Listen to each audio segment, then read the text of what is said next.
লাল টুকটুকে শাড়ি পরে ভেবেছিলাম একটু যে ঘুরে আসব, কিন্তু সেই কপাল আর হলো না। এত সুন্দর একটা দিন মাটি করে দিল শুধুমাত্র এই বৃষ্টি। এরপর আর কি করার, আমাদের প্ল্যানিং চেঞ্জ করে চলে গেলাম কোথায় এবং কি কি করলাম, কাদের সঙ্গে দেখা হলো, সবকিছু শেয়ার করব আজকে আপনাদের সাথে। আসসালামু আলাইকুম এভরিওয়ান, সবাই কেমন আছেন? আশা করি সবাই অনেক ভালো আছেন। আল্লাহর রহমতে আমি অনেক ভালো আছি। অনেকদিন আয়েশার সঙ্গে বের হওয়া হয়নি, কজ ও হচ্ছে গ্রামের বাড়িতে ছিল, ও গ্রামের বাড়ি থেকে আসছে, তাই ভাবলাম যে তাহলে আজকে একটু আমরা ঘুরতে যাই। তো দুই বোন শাড়ি পরেছি, আর আজকে কিন্তু আমরা দুইজন ঘুরবো না, আমাদের সঙ্গে আরো একটা পাখি আছে। তো ওরও শাড়ি পরার কথা ছিল, বাট ও কোনো এক কারণে পড়তে পারে নাই, তাই আর কি করার, আমরা রেডি হয়ে বের হয়ে গেলাম। বিশ্বাস করবে না, দিনটি অনেক সুন্দর ছিল, কোনো মেঘ ছিল না, বৃষ্টি ছিল না, কিচ্ছু ছিল না, রোদও ছিল না। আমরা যাচ্ছিলাম খুব ভালোভাবে, জাস্ট বাস থেকে নামছি আর সঙ্গে সঙ্গে এত তুমুল ঝড়ে বৃষ্টি পড়া শুরু হয়েছে যে কি বলবো, আমাদের মুডটাই নষ্ট হয়ে গেছে।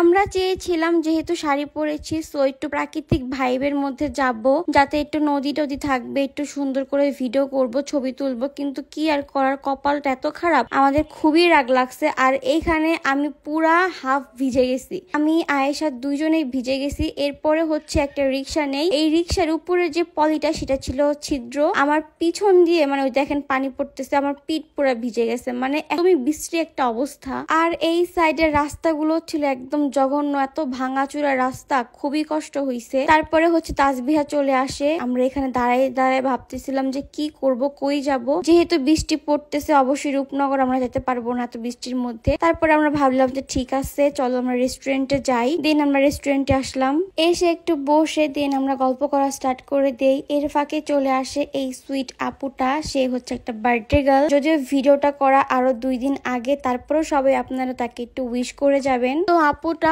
অনেক সুইট ছিল, অনেক কথাই বললাম আমরা। আমাদের ব্যাকগ্রাউন্ডে অনেকগুলো ভাইয়া বসে বসে গান গাইতেছিল। আমি জানি না আমার এই ভিডিওটা ভয়েস ওভার ছাড়া দেওয়া ঠিক হবে কিনা বা কপিরাইট খাবো কিনা, যদিও জানি না। তারপর আমার ভালো লাগা থেকে শেয়ার করা, আপনারা জাস্ট একটু শুনেন। আর হ্যাঁ, তার আগে বলে রাখি, আমার পরা এই শাড়িটি আপনাদের কাছে কেমন লাগছে অবশ্যই জানাতে ভুলবেন না। আমি যে পেজ থেকে এই শাড়িটি নিয়েছি, পেজটা আমার স্ক্রিনে দিয়ে দিব, আপনারা চাইলে চেক আউট করতে পারেন।